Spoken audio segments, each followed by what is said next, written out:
Bom, pessoal, bom dia, tá? Vamos dar início a mais uma aula de fisiologia vegetal. Hoje nós vamos falar mais uma vez sobre a água, só que dessa vez nós vamos explicar para vocês como a água é absorvida pelas plantas, como a água se movimenta, tá?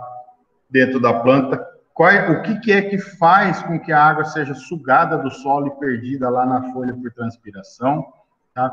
Como é que esse processo todo ocorre? O que o vegetal faz? O que acontece no vegetal para que a água saia do solo, entre na raiz, passe pelo xilema, vá até a folha e da folha vire vapor e vá para a atmosfera, tá? Então a aula de hoje é dedicada a isso, tá? Como a água se movimenta e as formas que esse movimento ocorre, como ela percorre o vegetal, tá ok? Então, muita atenção nessa aula. Eu mencionei agora há pouco para vocês, antes de iniciar a gravação, que isso é importantíssimo para o entendimento de N outros fatores, tá? Que vão afetar lá no campo, afetar o produtor, principalmente quando se fala em estresse hídrico, falta d'água no campo de produção, plantas sob condições de déficit, de falta de água, que começam a sofrer estresse, alteram o metabolismo e vão ter problemas de produtividade, tá? Então, é importantíssimo entender como a água se movimenta, tá? Do solo para a planta e sai da planta, tá? Como é que a planta suga, como é que ela faz para que esse movimento ocorra. E essa é a aula de hoje, tá? Então, eu vou aqui abrir uma apresentação. Eu vou abrir a minha tela, tá? Vou partilhar. Agora me digam se vocês estão vendo a minha tela, que é a apresentação. Digam sim ou não, por favor.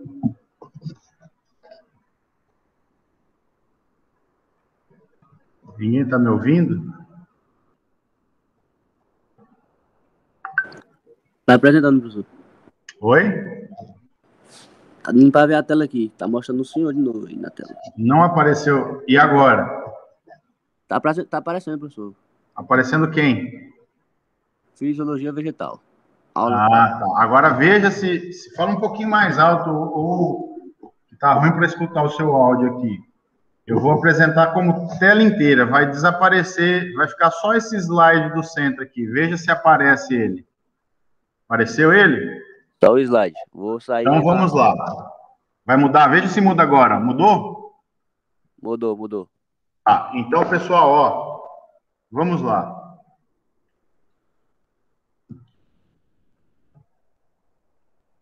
Essa aula de hoje é na verdade, é a quinta aula, tá? Mas eu vou dizer que é a aula 4, porque é o quarto assunto que eu vou apresentar para vocês, tá ok? Que é sobre a absorção e o transporte de água nos vegetais, tá?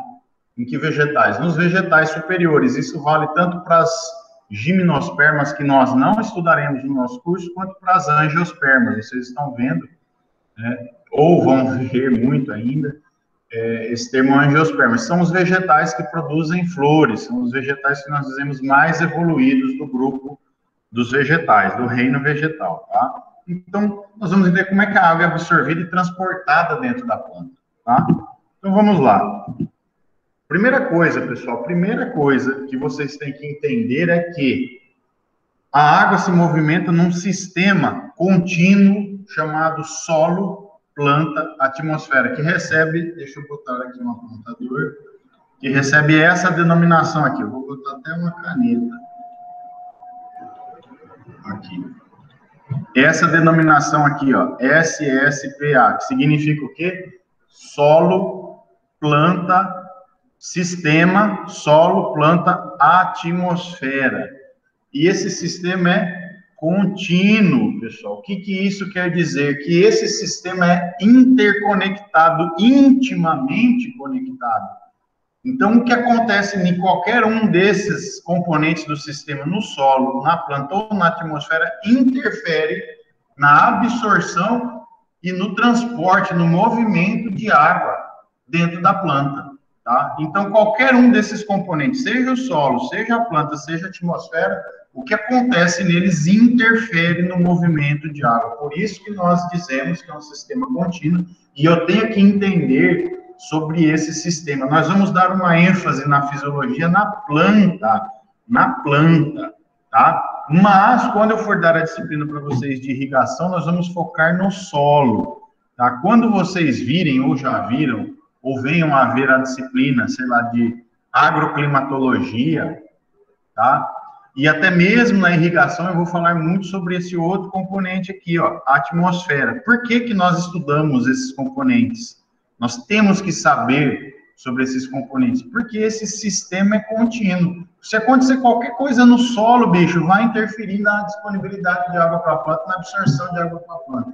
Se acontecer qualquer coisa na atmosfera, com as condições climáticas, interfere na absorção de água pela planta, na disponibilidade de água na planta, tá? Na passagem de água pela planta. Então, eu tenho que ter em mente, a partir de hoje, que existe esse sistema e ele é contínuo, indivisível, tá? Eu divido só para fins de estudo, mas a todo momento eu vou estar mostrando que existem as conexões entre essas partes do sistema, que é importantíssimo que vocês saibam que esse sistema existe e ele é intimamente ligado, tá? Então, nós chamamos ele de sistema contínuo, né? Do sistema solo, planta, atmosfera. Deixa eu apagar aqui. Deu para entender isso, né? Impossível não ter entendido agora tudo que eu falei. Então, existe esse entendimento que o comportamento da água decorre da interação desse sistema. Eu tenho que saber como esse sistema interage um elemento com o outro. O solo interage com a planta interage com o solo, a atmosfera interage com a planta e a planta interage com a atmosfera, tá? Por quê? Porque a água vai sair do solo, não é ali que a planta absorve a maior parte da sua água, não é do solo, lá nas raízes, né? Vocês aprenderam, não foram nem para a escola e já sabiam disso, tá? E a água vai passar pela planta e vai ser perdida para onde? Para a atmosfera. Então, pessoal, vamos fazer uma análise aqui mais grosseira, mas que é a realidade.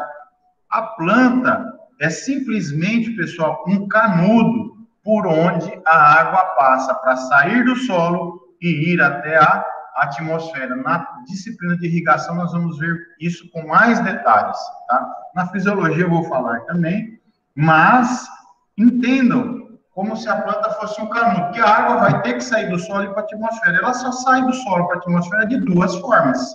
Ou ela vira vapor, tá? Ali no solo, e vira a água que está no solo, vira vapor e evapora para a atmosfera, ou ela passa por dentro da planta e evapora na planta para ir para a atmosfera.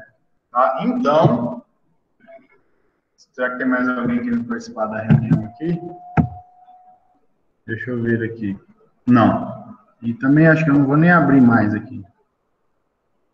Vamos lá, voltar. Então, a planta é esse canudo, que a água vai passar do solo por dentro dela para poder chegar na atmosfera. Quando a água passa do solo para a atmosfera por dentro da planta, eu chamo esse processo de transpiração. Então, a partir de hoje, vocês guardem um termo chamado evapotranspiração, que na verdade significa a quantificação da água que é perdida do solo para a atmosfera por meio da evaporação, sai do solo, vai direto para a atmosfera, evaporação. E sai do solo, vai para a atmosfera por meio da planta, transpiração, evapotranspiração. É o somatório da quantidade de água que sai do solo e chega até a atmosfera. Por quê? Porque a água só se movimenta do solo para a atmosfera dessas duas formas, tá? Vocês lembram lá, eu vou falar, professora de climatologia, acho que a Patrícia vai falar do ciclo hídrico, né? Do ciclo hidrológico, o movimento da água no planeta. É isso aí, evapotranspiração. A água sai do solo, passa para a planta, vai para a atmosfera, transpiração. Sai do solo, evapora direto para a atmosfera, evaporação. Somos dois, juntos os dois eu tenho evapotranspiração, tá? Então, eu tenho aqui, pessoal, uma animaçãozinha, um desenho, né, uma ilustração, mostrando que, olha aqui o sistema contínuo, solo, planta e atmosfera. Tudo isso aqui que está circundando aqui acima do solo, circundando o vegetal, é a atmosfera. E aí eu tenho três rotas para o movimento de água. Pasmem, senhores, pasmem. A água pode sair do solo, passar pela planta, evaporar na folha e ser transpirada para a atmosfera. A água pode entrar do solo para dentro da planta, ser absorvida e não ser transpirada para a atmosfera e acontecer o contrário. A folha da planta absorver a água que está disponível na atmosfera e essa água entrar para dentro da planta. Ou seja, a planta, em vez de perder a água para a atmosfera, ela vai absorver a água da atmosfera, ao mesmo tempo que ela absorve a água do solo. E essa água vai se acumular dentro do vegetal. Ocorre isso daqui, em condições especiais, mas isso ocorre, tá? E num outro caso, tá? A água entra pela folha, passa por dentro da planta e vai para o solo. A água faz o movimento contrário, pessoal. Por que que isso ocorre? Essas três situações são possíveis. Porque esse sistema é contínuo, tá? Por causa dessa continuidade do sistema, por causa desses três elementos, atmosfera, planta e solo estarem intimamente ligados e a planta atuar meramente como um canudo aqui, tá? Como um duto, como um local onde a água passa decorrente de propriedades físicas, tá? Da molécula de água, com a interação da molécula de água. Vocês viram as propriedades da molécula de água na aula passada, da interação dessas propriedades das moléculas, tá? Com os tecidos vegetais e com a atmosfera. Simplesmente por isso. Isso tem a ver com calor específico, calor latente, propriedades de coesão, tensão superficial, adesão, tá? Tensão, coesão, adesão, vai explicar todo esse movimento de ascensão de água aqui na planta, tá? Calor específico e latente vai explicar como é que a água sai para a atmosfera na forma de vapor e leva calor com ela, né? Refrigera a planta, arrefece, tá? Como é que a planta consegue absorver os nutrientes do solo? Tudo isso é explicado por essas situações aqui, ó. Entendendo que isso é um contínuo. Então, tanto a água pode sair do solo e ir para a atmosfera, que é o caso mais comum, quanto ela pode sair do solo e ir para a planta e sair da atmosfera e ir para a planta. E ela não transpirar a água que ela absorveu pelo solo, ela vai acumular a água dentro dela, tá? Ou o contrário, a água vir da atmosfera e entra pela folha e sai pela raiz. Pessoal, isso aqui foi descoberto em 2013, agora descoberta recente, tá? Então, pouca gente fala isso aí para vocês aí no meio acadêmico, tá? Então, se vocês olharem aqui agora, pessoal, ó, essa escalazinha, no lado das três condições A, B e C, vocês vão ver que tem valores negativos aqui, não tem? Prestem atenção. Aonde eu tenho o maior valor negativo, ou seja, o menor valor, entendam bem isso agora, que isso aqui é importante em fisiologia, importante em irrigação, tá? Aonde eu tenho o meu menor valor nessa escala aqui, ó, o menor valor. Qual é o meu menor valor aqui? Alguém aí se habilite aqui, por favor. Qual que é o menor valor? Menor, menos 70? Menos 70. Menos 70 é menor do que menos 0,3. Entendeu? Quando a água vai para a atmosfera. Oi? Quando a água vai para a atmosfera, professor. Não entendi nada. Quando a água vai para a atmosfera. É porque a atmosfera tem um valor menor. Menos 70, ó. Menos 70. E aqui, menos 0,3. Pessoal, menos 0,3 é quase zero. Menos 70 é muito mais negativo do que menos 0,3. Quer dizer o quê? O menor valor é esse, pessoal. Esse é o menor valor. Tá? Não é porque aqui está 70 e aqui está 0,3, que é o contrário, não. Tá? Quanto mais negativo for o número, tá? É como se fosse o seu saldo bancário. Se você tem menos 0,3 reais na conta, né? Quer dizer que você está devendo 30 centavos. Agora, se você está com menos R$70 na conta, quer dizer que você está devendo R$70. O seu saldo de menos 70 é mais negativo, né?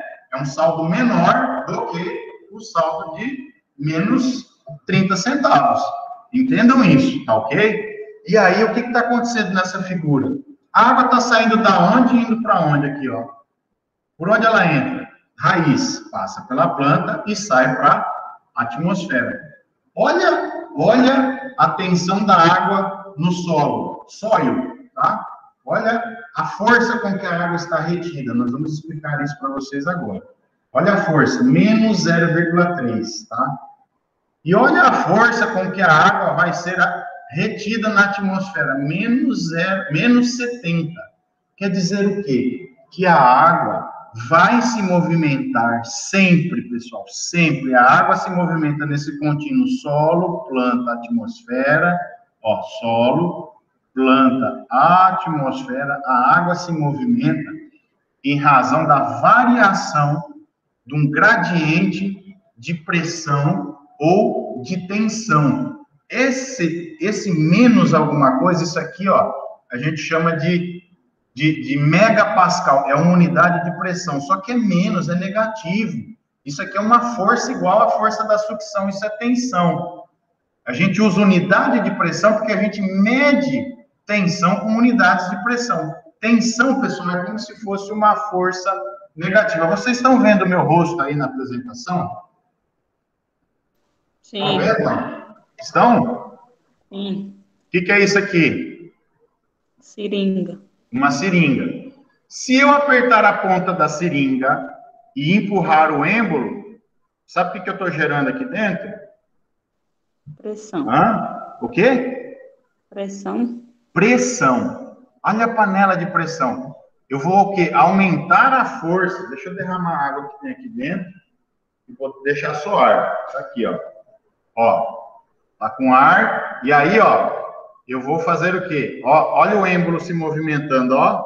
Mas ele, ó, puxo, tapo e, ó, vazou o ar. Peraí. Olha aqui, ó. Ó.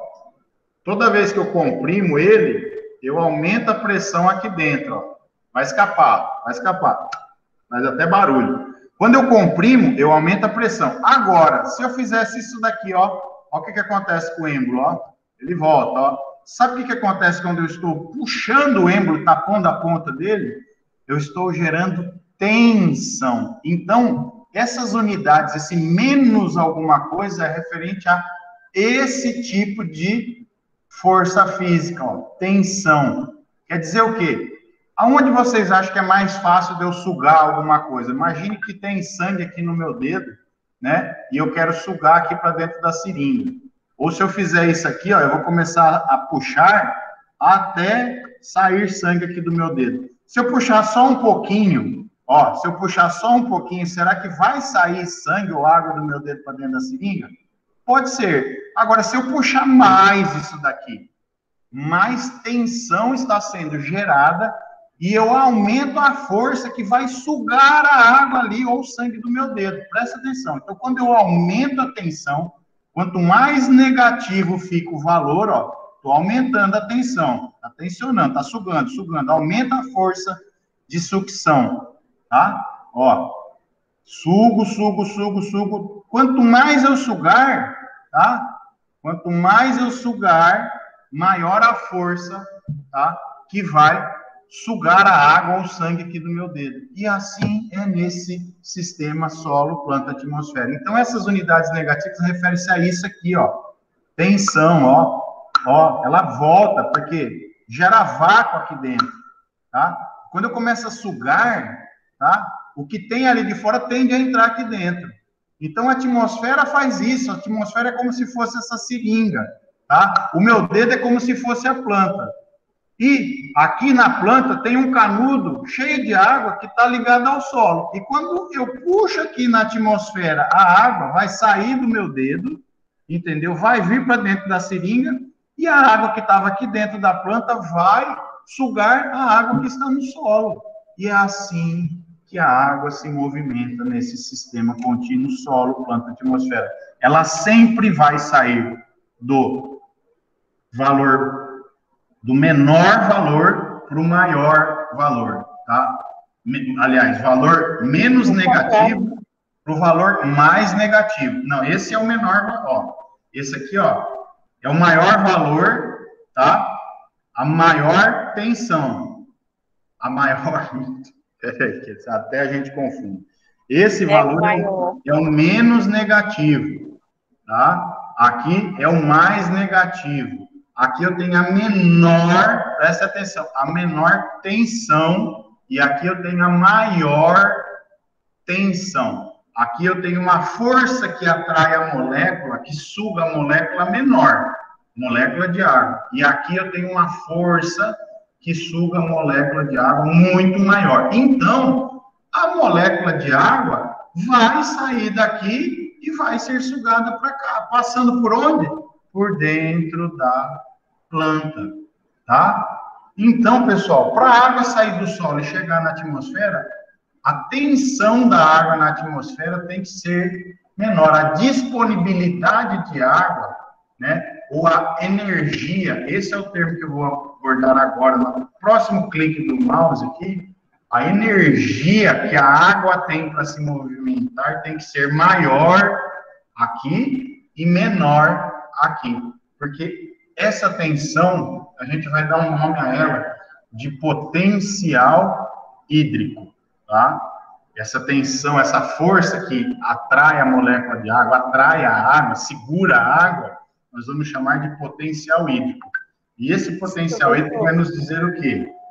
Que a água vai movimentar sempre da onde eu tenho maior potencial, tá? Maior potencial para o menor potencial hídrico. Por que aqui é maior e por que aqui é menor?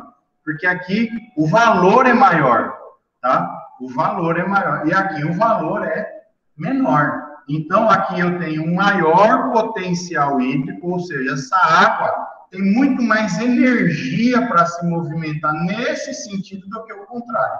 Então, a água vai se movimentar daqui para cá. Ela vai sair de menos 0,3, da onde está essa tensão, e vai para onde está a tensão de menos 70. Tá? 70 o quê? Megapascal. Tá? Que essa é a unidade. Não está aparecendo aqui, mas é a unidade padrão que se usa em fisiologia. Vocês vão ver que em irrigação a gente usa outra unidade, né? A gente usa quilopascal, megapascal, ATM, bar, PSI, várias, Pascal, tá? Várias unidades de pressão, para estudar o quê? Como é que a água se movimenta dentro do solo, tá? O que eu tenho que jogar? Quando eu jogo água, eu vou alterar essa tensão de água dentro do solo. E vocês vão ver a irrigação. Quanto menor for a tensão da água no solo, mais fácil a água vai entrar na planta. E é isso que eu preciso saber na irrigação, tá? Então, eu vou estudar esses efeitos da tensão aqui no solo e na raiz, tá? Quando eu for estudar a irrigação. Mas na fisiologia eu vou estudar aqui, ó, na planta. E como ocorre a interação no solo, planta e atmosfera. Então, entendam isso, a água sempre vai sair do maior potencial e vai para o menor. Agora, olha esse caso aqui, pessoal. Olha essa escala. O potencial do solo está maior do que da atmosfera? Hã? Aqui é maior do que aqui? Não. Esse potencial aqui é maior. Isso aqui é quase zero. 0,1 é um valor maior do que 0,3. Tá? Então, aqui, nós temos um potencial hídrico maior do que aqui. Tá? Só que dentro da planta, ó, na raiz, eu tenho um potencial de menos 0,6, que é menor do que esse aqui. Ó. Potencial hídrico que é maior, aqui é menor. Dentro do caule, o potencial hídrico é ainda menor que o da raiz. Então, a água vai sair do solo, aqui. Vai entrar na raiz, ó, entra na raiz e vai até o caule, porque ó, o menor potencial hídrico nessa condição é o caule. Olha aqui, menos 0,7. Esse é o menor valor de toda essa escala. Então, a água vai sair da onde? Se aqui, pessoal, Se aqui é maior do que aqui, a água não pode sair daqui e chegar até aqui. Porque ela só vai se movimentar da região de maior para menor. Se aqui não é menor potencial, ela não vai chegar até aqui. Deixa eu botar o computador. Ela não vai chegar até aqui, pessoal. Ela vai parar aonde? Aonde tem o menor potencial hídrico, que é aqui. E o símbolo que eu uso para determinar potencial hídrico é essa coisinha aqui, ó, que a gente chama de psi, tá? Psi é uma letra grega, tá? Foi padrão. Então, nesse caso, o menor potencial hídrico que eu tenho nesse sistema contínuo, solo, planta, atmosfera, é no caule da planta, menos 0,7. Esse é o menor valor. Então, a água vai sair do solo, passar pela raiz e parar no caule. E na atmosfera é maior do que no caule, a água vai sair da atmosfera, vai entrar na folha, que é menor do que a atmosfera, tá? E da folha vai até o caule, porque o caule é menor do que a folha. E olha o movimento: atmosfera, folha, caule, solo, raiz, caule. E a água vai acumular onde? Aqui, ó. Mas chega um momento que acumula tanto aqui que ela passa a ocupar todos os outros espaços que sobram aqui, porque vai aumentar a pressão. E nós vamos estudar isso na próxima aula. Eu vou falar bastante sobre isso hoje, mas na próxima eu vou falar mais sobre isso. Potencial de pressão, tá? Então, a água vai entrar do solo para o caule e vai entrar da atmosfera para a planta para o caule. Por causa desses valores, pessoal, desses valores, ela vai sair sempre do maior e vai até o menor. Se o menor está aqui, ó, no caule, é aqui que ela vai parar e permanecer. Tá? Agora, aqui no solo, vocês estão vendo que a imagem aqui está mostrando que tem água no solo, tá azulzinho, né? Quer dizer o quê? Tem água no solo e aqui tem água no solo. E aqui? Aqui já diminuiu muito a água no solo. Sabe o que acontece quando diminui a disponibilidade de água no solo? Ó, aumenta a tensão, ou seja, o potencial hídrico do solo diminui. E é por isso que quando o solo seca é cada vez mais difícil, o solo seca, é cada vez mais difícil da planta absorver água do solo. Tá? E para a planta absorver água do solo quando ele está seco, ela tem que gerar um potencial hídrico dentro dela menor do que o potencial hídrico do solo, senão a água não vai entrar. Sabe o que vai acontecer se o potencial hídrico do solo for menor do que o da planta? Ó, o potencial hídrico do solo é menor do que o da planta, tá? Porque ele é mais negativo. A água vai sair da raiz da planta e ir para o solo. A água vai sair do caule, vai para a raiz e vai para o solo. A água vai sair da folha, vai para o caule, para a raiz e para o solo. E a água vai sair da atmosfera porque aqui eu tenho o maior potencial hídrico. Quer dizer o quê? Eu tenho mais água disponível para se movimentar na atmosfera do que no solo. E a água vai sair da atmosfera, molhar a superfície das folhas. Quando ocorrer lá o ponto de orvalho, essa folha vai absorver a água que está sobre ela, tá? Vai entrar dentro dela e vai até o solo. A água vai fazer o movimento contrário. Ela vai sair da atmosfera e para o solo sem a necessidade de ocorrer chuva, simplesmente passando pela planta. Então, nesses três casos, são os três exemplos típicos de como a água pode se movimentar nesse contínuo, nesse sistema. E esse movimento se dá em função da variação do potencial hídrico, que é medido sob forma de tensão. Então, a água sempre se movimenta, tá? Do maior potencial para o menor, ou seja, do maior número, do menor valor negativo para o maior valor negativo, ou seja, da menor tensão para a maior tensão. Quanto menor a tensão, tá? Maior o potencial hídrico. Olha só, contrário. Quanto menor a tensão, maior o potencial hídrico. Menor tensão, maior potencial hídrico. Quer dizer o quê? Menor tensão, maior potencial hídrico, mais água disponível para sair daqui e ir para outro lugar. E o contrário, quanto menor o potencial hídrico, tá? Maior a tensão. Então, quanto menor o potencial hídrico, maior a tensão, a água vai sair de um local onde tem mais e vai para aquele lugar, tá? Então, é assim que a água se movimenta, tá? O movimento se dá no solo, tá? Esse movimento é dependente de algumas propriedades físicas do solo. Por exemplo, textura, estrutura e concentração de íons. O que é essa concentração de íons? Eu falei agora há pouco, falei na outra aula, tá? O que é isso?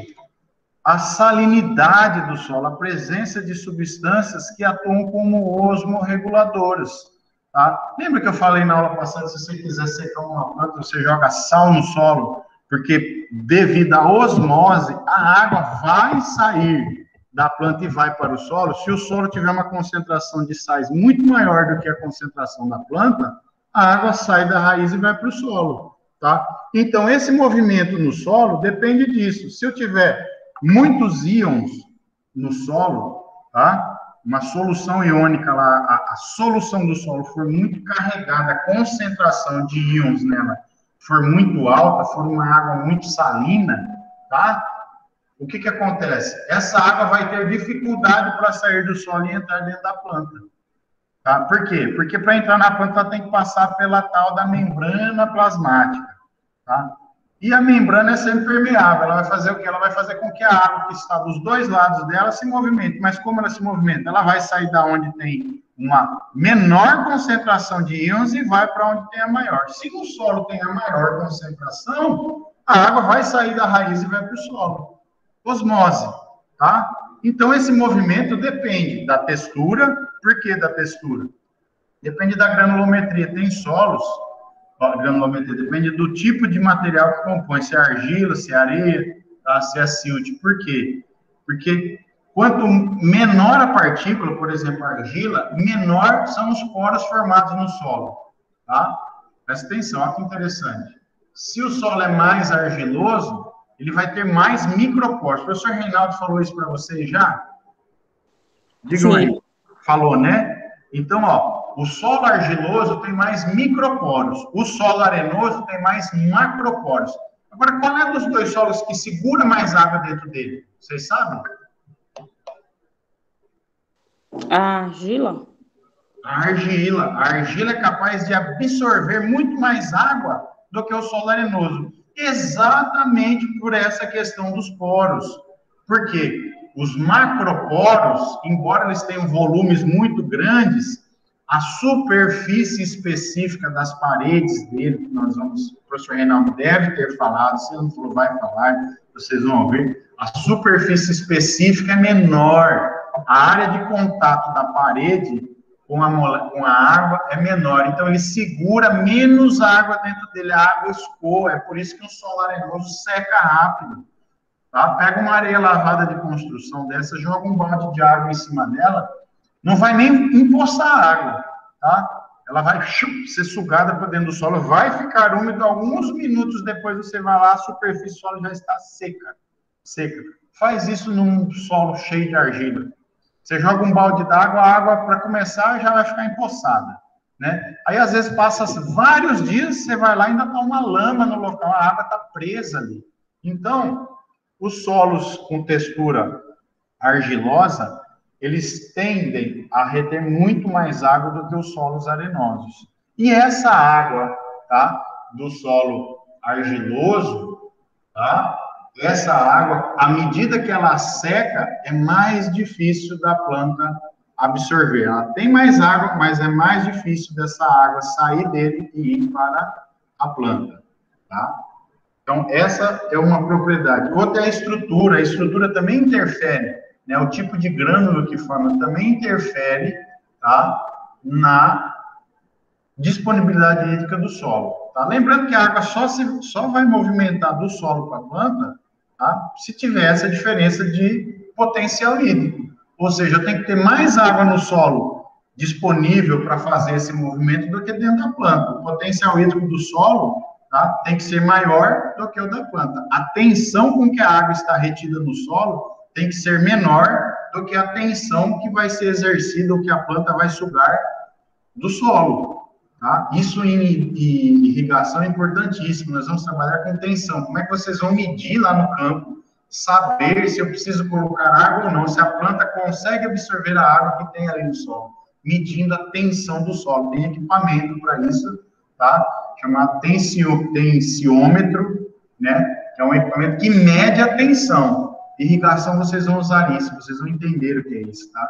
Então, a água só sai do solo e vai para a planta, influenciado por essas 3 características que eu falei aqui: textura, estrutura e concentração de íons. Isso aqui vai dizer se vai mais água ou menos água. Agora, ela só vai do solo para a planta se o potencial hídrico do solo for maior do que o potencial hídrico da planta. E o inverso com a tensão. Então, a tensão no solo tem que ser menor do que a tensão dentro da planta para o movimento ocorrer. Tá? Então, a disponibilidade hídrica do solo, aqui CC significa capacidade de campo. Então, a gente assume que um solo na capacidade de campo, o que é isso, pessoal? Já vou adiantar, vocês vão ver a irrigação. Capacidade de campo, imaginem vocês que choveu em um determinado local e essa chuva está molhando o solo.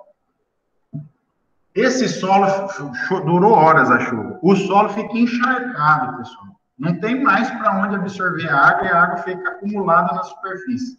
Quer dizer o quê? Que todo espaço que tinha com ar dentro do solo, né, foi ocupado por água. E o ar foi expulso de dentro do solo. Solo encharcado, saturado.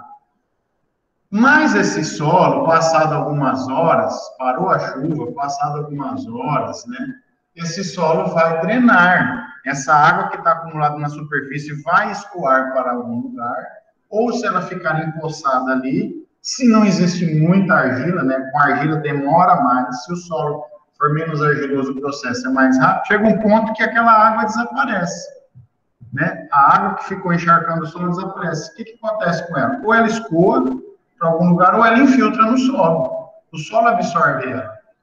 E aí essa água vai para onde? Vai para o lençol freático, ela caminha no perfil do solo, ela vai descendo, descendo, até a profundidade que ela alcançar lá, tá? Só que chega um ponto que essa água para de se movimentar no solo, ela não desce mais, tá? Ela fica retida no solo. No momento que esse excesso de água para de drenar, para de ir para o lençol freático, para o movimento da água no solo, nós dizemos que esse solo atingiu a capacidade de campo. Quer dizer o quê? Naquela condição, ele tem um máximo de água, tá, que ele é capaz de reter sem entrar em saturação. Porque aquela água que está ali, ela não vai mais descer para o lençol freático. Quando o solo atinge a capacidade de campo, aquela água que está nele só vai ser perdida para a atmosfera, tá? Mediante evapotranspiração, ou por evaporação ou por transpiração da planta. Então, quando o solo atingiu a capacidade de campo, quer dizer, ele conseguiu absorver o máximo de água que ele tem para absorver sem promover saturação, sem que ocorra, inicie a saturação, tá? Vocês vão entender muito bem isso em irrigação.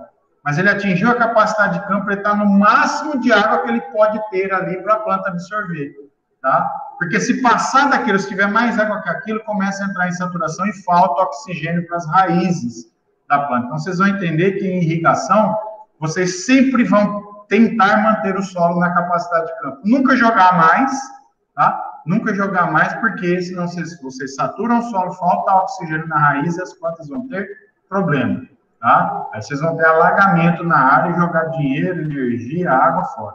E ter problema com a planta ainda.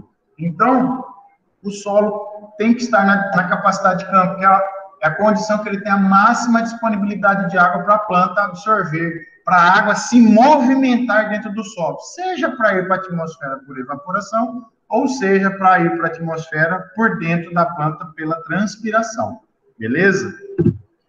Então, tá aqui, eu falei das partículas, né?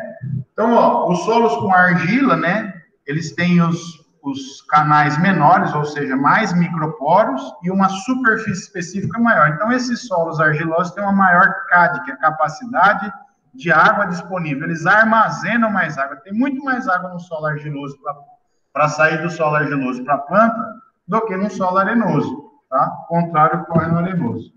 E, ó, lembre-se, então, a água se movimenta no solo por fluxo de massa. O Reinaldo deve ter falado isso. tem elementos químicos que a planta absorve, se ele não falou, vai falar. Tem as formas de absorção predominante dos íons, lá, dos nutrientes, dos elementos essenciais para a planta.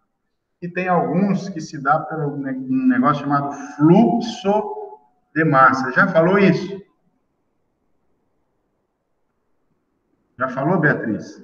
Acho que falou. Alguém lembra mais aí? Fluxo de massa, vocês já ouviram falar sobre isso? Pessoal, se não ouviram, escutem agora. Fluxo quer dizer o quê? Movimento, algo que está fluindo de um local para outro. E massa é quantidade. Então, é um movimento em massa, quer dizer, muita coisa se movendo.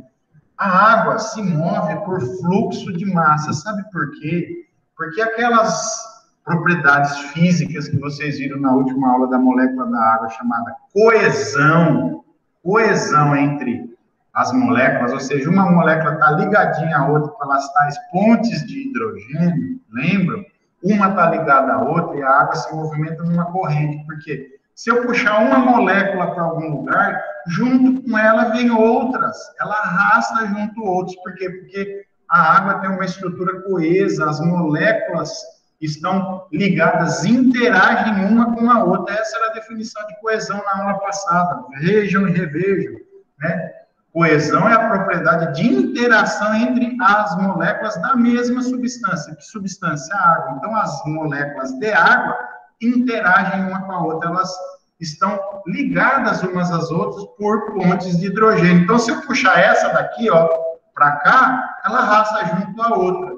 E essa outra, quando vem, arrasta a outra que está do lado, que arrasta a outra e a outra. E assim, se eu puxar uma molécula do líquido, devido à coesão, eu começo a arrastar todas as outras juntas, exatamente como uma corrente, pessoal. A coesão forma uma corrente entre as moléculas de água.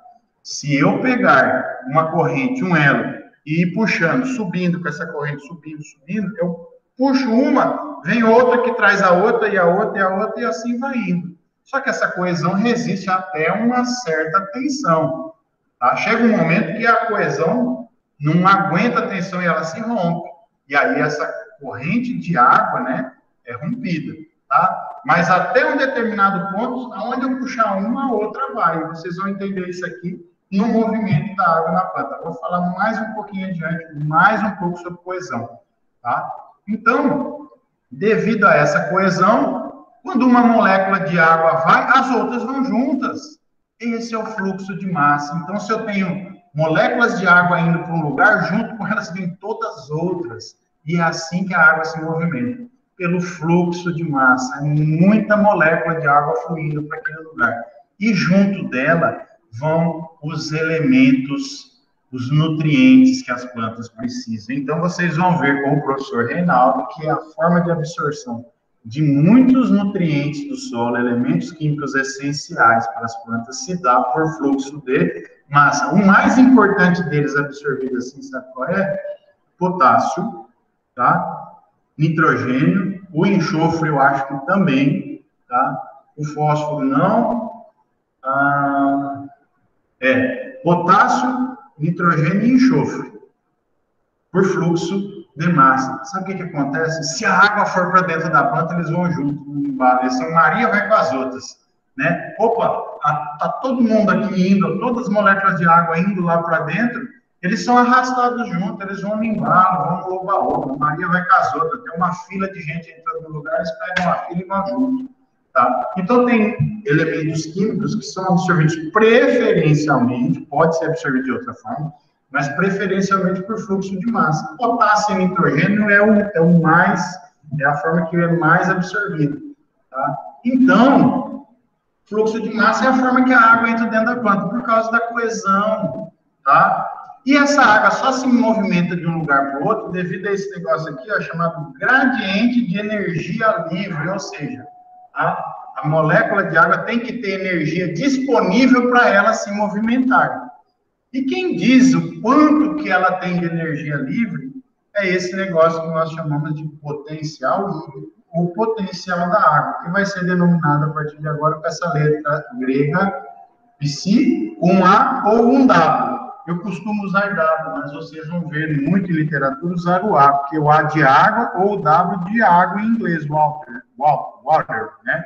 Então, potencial hídrico é esse psi A ou psi W. Então, esse é o potencial hídrico, que é o somatório de outros potenciais. Então, a água sempre vai do maior potencial para o menor. Então, esse gradiente de energia livre tem a ver com a tensão que essa água está no local, tá? Se a água está sobre muita tensão, ela tem um menor potencial. Se a água está sobre uma menor tensão, tá? Ela tem maior potencial. E ela vai sempre se mover do maior potencial para o menor. Ou da menor tensão para a maior tensão. Lembre-se que potencial hídrico e tensão são inversamente proporcionais. Se eu aumento a tensão, tá?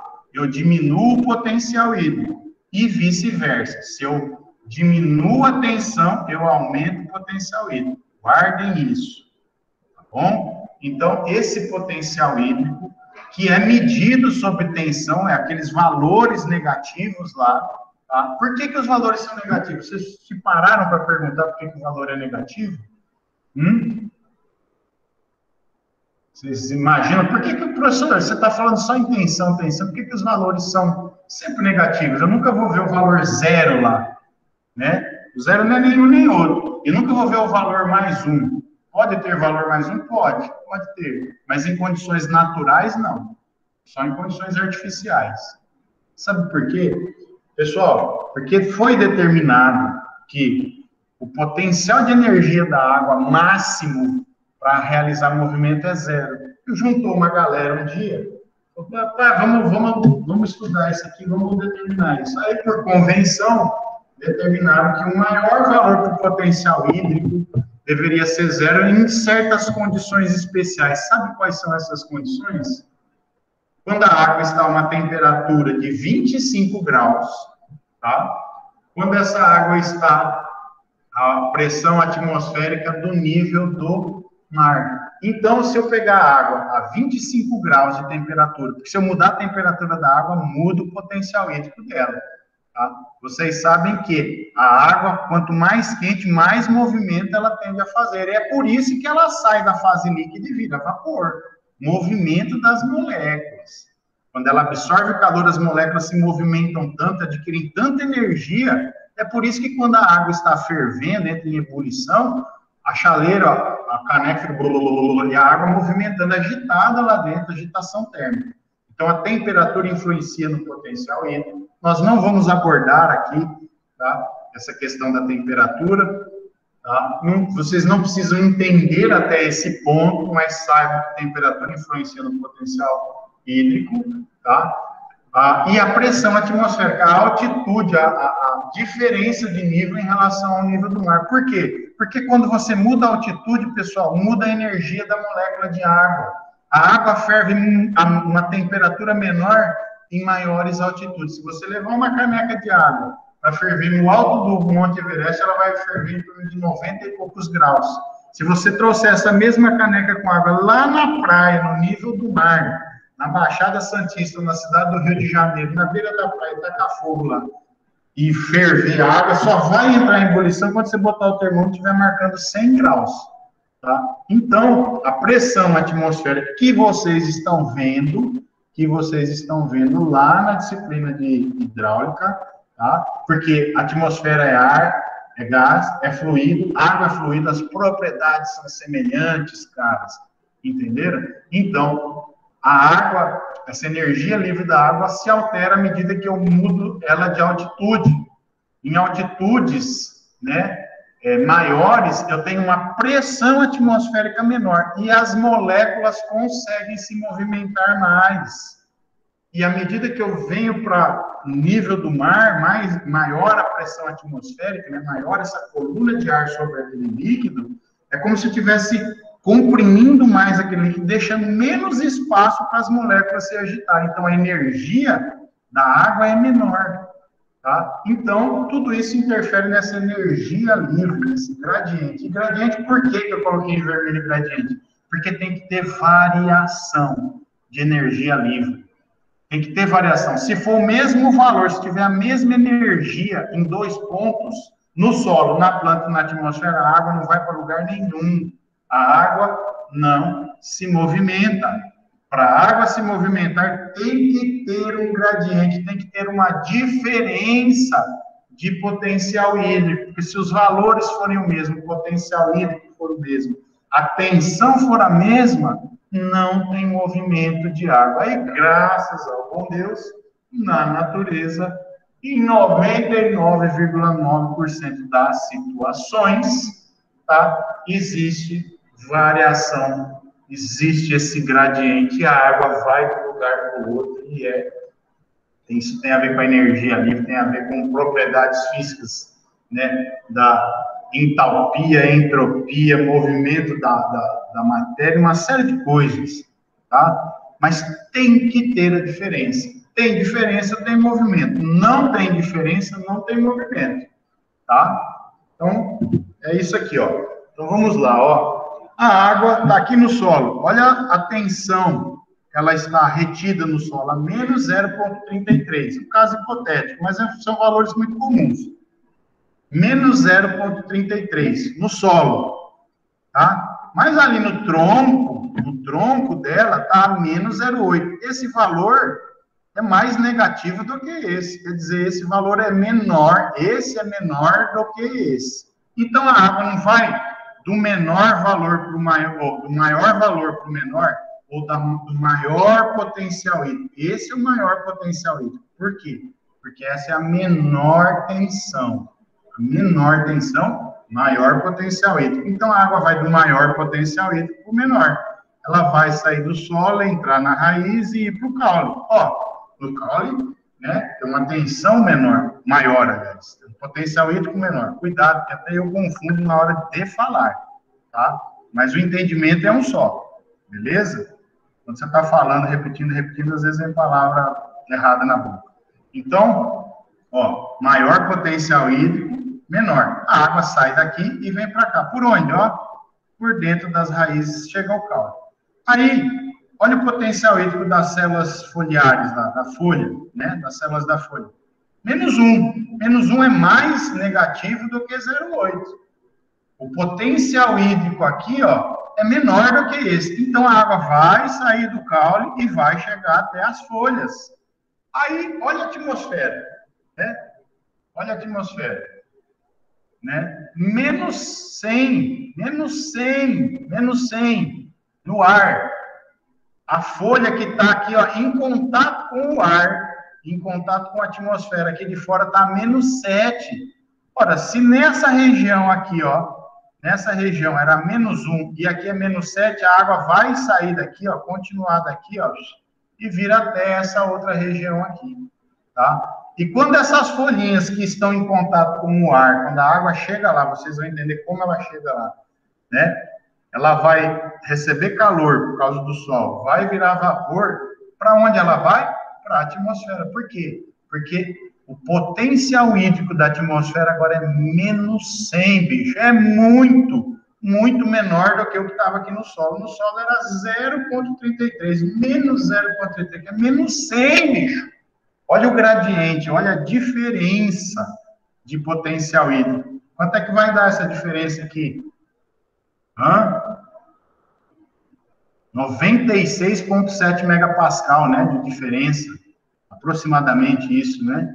Olha a diferença, cara. Aqui é muito maior o potencial hídrico do que aqui. Então, a água, é claro que ela vai sair daqui e ir para cá. Só que durante o trajeto dela também tem que ter diferença de potencial, entendeu? Porque se aqui no caule, por exemplo, fosse o menor potencial menor do que no solo e menor do que na atmosfera, a água não ia sair daqui. Ela ia acabar vindo da atmosfera para o caule e indo do solo para o caule, como nós vimos no exemplo anterior, tá? Então, é isso que acontece. É devido a essa diferença de potencial, ó, o gradiente de potencial da água, dessa energia livre. Então, ela vai do maior potencial hídrico para o menor potencial hídrico. Olha, ela sai daqui, ó, a seta indicando para onde ela vai. Por que ela foi para a atmosfera?